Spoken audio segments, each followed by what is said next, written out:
Hello everyone, welcome to the market trend tracker. Human behaviour का एक golden rule है कि किसी भी इंसान को इतना मत डराओ कि उसके अंदर से डर ही खत्म हो जाए। पिछले कुछ दिनों में मार्केट में जो भी हुआ, यूएस टैरिफ के आने की वजह से, US China trade war escalation की वजह से, क्या टैरिफ का पॉज कर देने की वजह से एक बहुत सी अनसर्टेनिटी बन गई है मार्केट में। और जितना मैं समझता हूँ मार्केट और बिजनेस दोनों को ही अनसर्टेनिटी बिल्कुल पसंद नहीं है।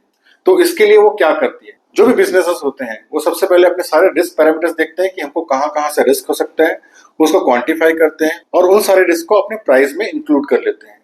अगर वो रिस्क रियलाइज हो गया तो ऑलरेडी दे आर कवर्ड, अगर वो रिस्क रियलाइज नहीं हुआ तो that becomes their profit. So I think आने वाले दिनों में सारे बिजनेसेस यही करने वाले हैं, जो इस टैरिफ वॉर की वजह से या ट्रेड वॉर की वजह से जो भी रिस्क आने वाला है इन देयर प्राइसिंग उसको एंटिसिपेट करेंगे और there we can see some price escalation in coming days in the product pricing. लेकिन वो प्रोडक्ट प्राइस कम नहीं करेंगे क्योंकि वो रिस्क ऑलरेडी एसोसिएटेड है। और अगर वो रिस्क रियलाइज हो गया कि टैरिफ सही में अप्लाई हो गया, जैसे 26% 27% का इंडिया में या 125% या 145% का चाइना में, so all those things will come in picture और वो कंपनियां उसको सस्टेन कर पाएंगी। अनसर्टेनिटी इस लेवल की है कि जो चाइना जिसके ऊपर 145% का टैरिफ लगाया था यूएस ने, उसके ऊपर अभी वो बोल रहा है कि लैपटॉप्स, कंप्यूटर्स, इलेक्ट्रॉनिक आइटम के ऊपर टैरिफ नहीं लगेगा, फिर वो ईवी के ऊपर लगाने जा रहा है, फिर ईवी बैटरीज के ऊपर लगाने जा रहा है। So lot of uncertainty is there and we have to be very careful while taking any position in the market. रोज इतने टैरिफ के न्यूज आते हैं, कभी 10% लग रहा है, कभी 25% लग रहा है, कभी 125% लग रहा है, कभी किसी आइटम पे लग रहा है, कभी किसी आइटम पे नहीं लग रहा है। आज मार्केट ओवरऑल इंडेक्स लेवल पे 10% गिर गया, कभी 5% ऊपर आ गया, कभी 10% फिर नीचे चला गया।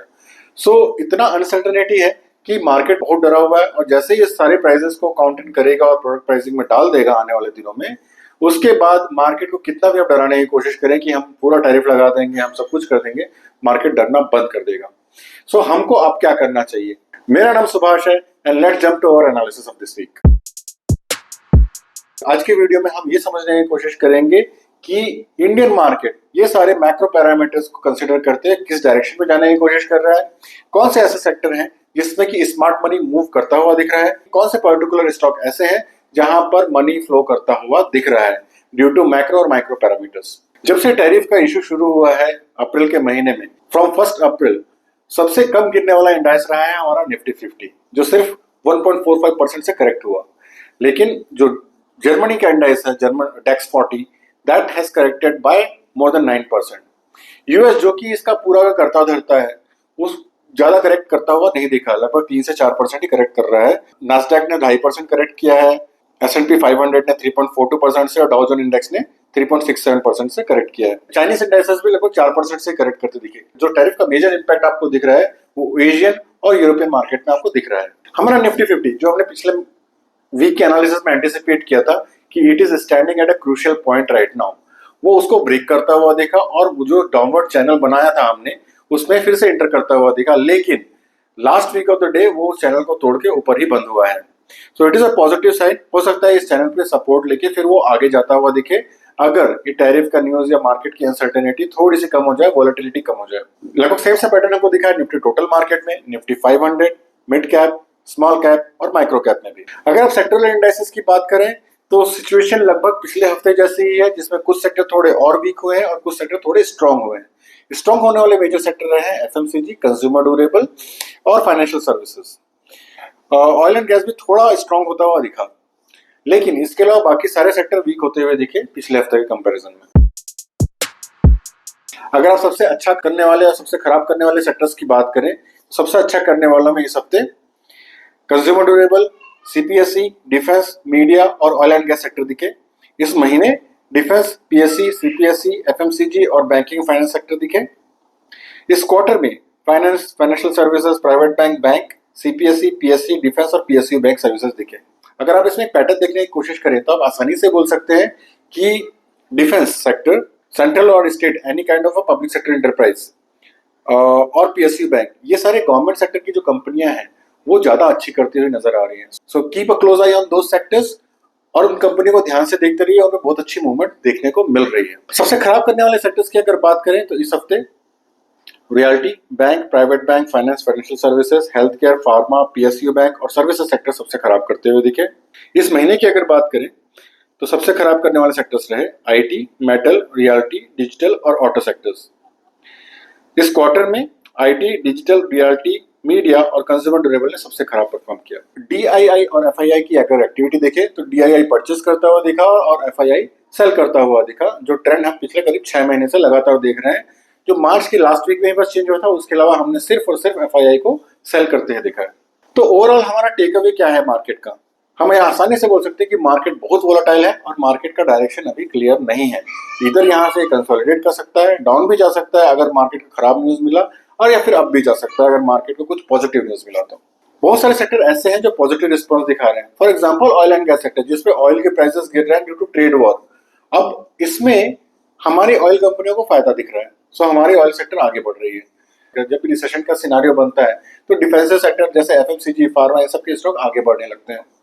सो दो sectors are already moving good now. आप उन सेक्टर्स में आसानी से अपनी पोजीशन बनाने की कोशिश कर सकते हैं अगर वो आपके सिस्टम में फिट बैठता है। तो लार्जर टैरिफ को अभी के लिए पोस्टपोन कर दिया यूएस ने, जो 26-27% का इंडिया के ऊपर लगा था, या एक्सेप्ट चाइना, बाकी सारे टैरिफ को उसने पोस्टपोन कर दिया है। लेकिन जो एक बेस टैरिफ था 10% का, that is applicable still now.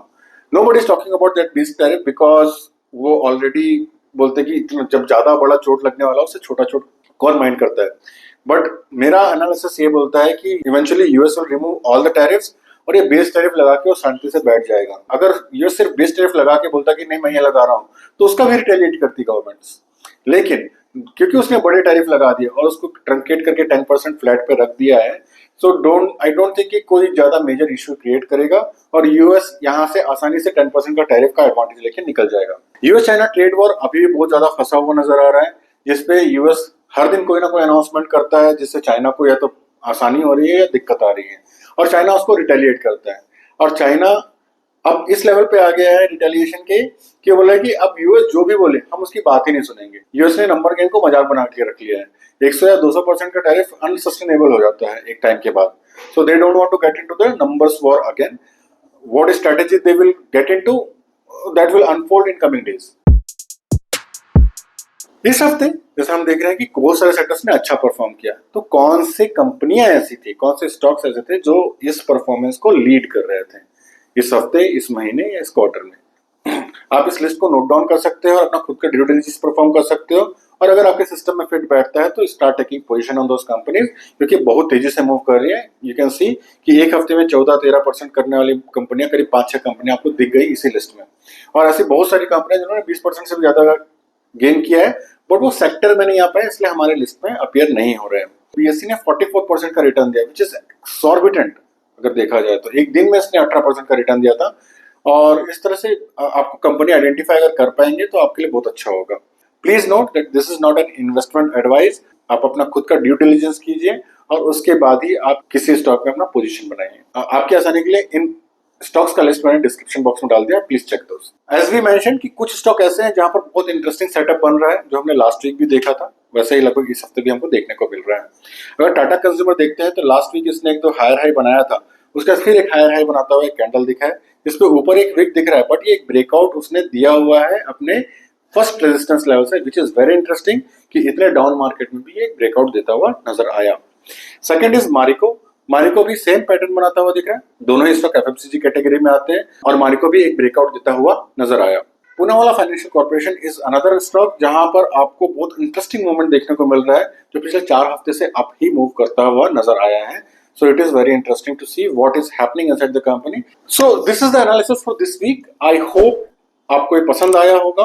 अगर ये एनालिसिस आपके लिए कोई सी भी वैल्यू ऐड कर रहा है तो please don't forget to hit like, subscribe and share buttons. And please note that from first week of May हम अपना लर्निंग सीरीज का कोर्स लॉन्च कर रहे हैं, जहां पर हम लाइव सेशन लेंगे। 4 हफ्ते की हमारी लर्निंग क्लासेस होंगी, जहां पर हम बिल्कुल बेसिक्स से लेकर स्टॉक की एडवांस एनालिसिस करना सीखेंगे, जिसमें हम फंडामेंटल टेक्निकल एनालिसिस कवर करेंगे, यहाँ पर डिफरेंट इंडिकेटर्स देखेंगे, यहाँ हम ये चेक करना सीखेंगे कि आपको सिस्टम कैसे बनाना है, buy add and sell system, जो आपके हिसाब से सिंक करता हो। प्रॉब्ली 20 तारीख के आसपास हम रजिस्ट्रेशन ओपन करेंगे, उसके सारे डिटेल्स हम अपने चैनल में पोस्ट करेंगे। So please stay tune and looking forward to see you in the training course. Thank you for watching till the end. See you in the next video.